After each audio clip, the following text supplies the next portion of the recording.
Thank you very much.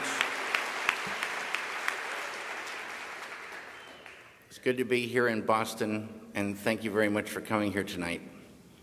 Hi. Hi. Yeah, I teach film, I make films. I would like to know, I'm not a meditator. What does meditation, can you say anything about how meditation might connects to your creative process or might help the creative process of my students or myself? Yes, I can. Will you? Yes, I will. Okay. Tonight's talk is consciousness, creativity, and the brain. And if you have a golf ball-sized consciousness, when you read a book, you'll have a golf ball-sized understanding. When you look out, a golf ball-sized awareness. And when you wake up in the morning, a golf ball-sized wakefulness. But if you could expand that consciousness, then you read the book, more understanding. You look out, more awareness. And when you wake up, more wakefulness. It's consciousness. And there's an ocean of pure, vibrant consciousness inside each one of us.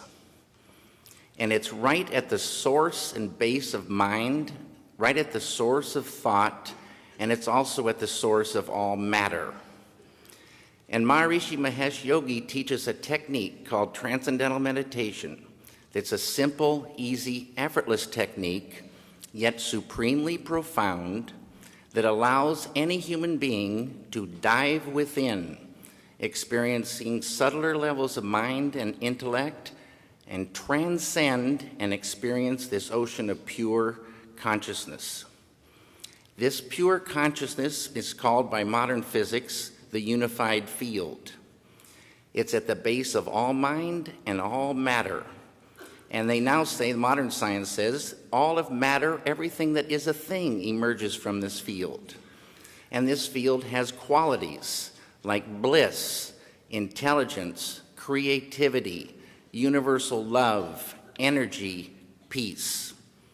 And it's not the intellectual understanding of this field, but the experiencing of it that does everything. You dive within and transcending, experiencing this field of pure consciousness, and you enliven it, you unfold it, it grows. And the final outcome of this growth of consciousness is called enlightenment. And enlightenment is the full potential of all of us human beings. And a side effect of enlivening this consciousness is negativity starts to recede. When I started meditating, I was filled with anxieties, filled with fears, kind of a depression and anger. And I took this anger out on my first wife, and after 2 weeks of meditation, she comes to me and she says, "What's going on?" And I was quiet for a moment because it could have been any number of things she might have been referring to. But I finally said, "What do you mean?" And she said, "This anger, where did it go?" And I didn't even realize it had lifted. Now, these negative things like anger and depression and sorrow, they're beautiful things in a story, but they're like a poison to the filmmaker. They're a poison to the painter. They're a poison to creativity. They're like a vice grip. If you are super depressed, you can't hardly get out of bed, let alone think ideas, have that creativity flowing. So it's money in the bank to get that beautiful consciousness growing, which is flowing creativity, the ability to catch ideas at a deeper level. Intuition grows. This field is a field of pure knowingness. You dive in there, you sort of just know how to go. You know how to solve solutions. It's like an ocean of solutions. And you can just feel this thing growing. But the ultimate thing for me is the enjoyment of the doing, the enjoyment of life grows huge. I love making films now more than ever before. Ideas flow more. Everybody has more fun on the set. Creativity flows. There's no, people look like friends and not like enemies. It's a beautiful, beautiful thing, and it's us. In Vedic science, this field of pure consciousness is called Atma, the self of us all. At that level, as Dr. John Hagelin would tell you, at that level of life, we are all one. We're one.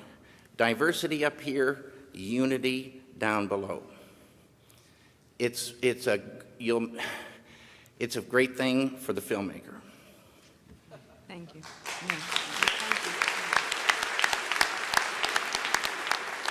I would like to have a glass of water, if that's possible. Okay.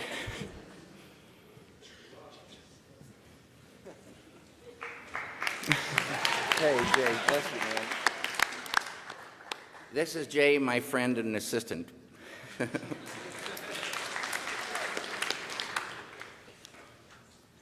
It's really good.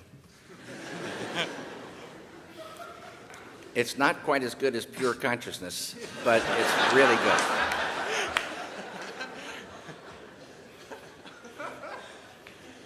Hello. How you doing? Not bad. How are you? Good. Oh, my name is Alex Harvey. I've been meditating for a while.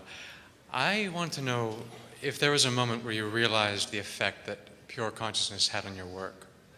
Right from the very beginning. And like I said, I might have been, I think I had so many anxieties and fears, and I felt those lifting. And bliss is a thing in this field, the unified field. Bliss, they say, is the sweetest nectar of life. Bliss is physical, emotional, mental, spiritual happiness. And you can vibrate with this bliss. And it's this happiness from within. They have a saying, true happiness isn't out there, true happiness lies within. And I always wondered, where is this within? And they don't say where it is. And then they don't even say how to get to it. This is the beauty of this technique. There's lots of forms of meditation, but with transcendental meditation, to me, the key is the word transcend, to dive all the way in. It's a huge realm between the surface of life and this fundamental pure consciousness, but it's there. And when you're in it, you know you're in it. It's familiar, but it's you. And right away, a happiness, but it's not like a goofball happiness. It's a thick beauty. It's a thick beauty to appreciate life and living. And why suffer? Suffering starts to go. And people say, well, you got to have anger. You got to have an edge, to create. You got to know about anger. You got to have energy. You got to have clarity to create. You got to be able to catch ideas. You got to be able to be strong enough to fight unbelievable pressure and stress and the whole thing in this world. That will lift, because this whole thing is tied to world peace, but it's going to be a better world, but it's still a very tough world. And this just gives you more and more and more ability to say, it just looks beautiful. It's way, way, way, way better. And this happened right away. Thank you. You bet.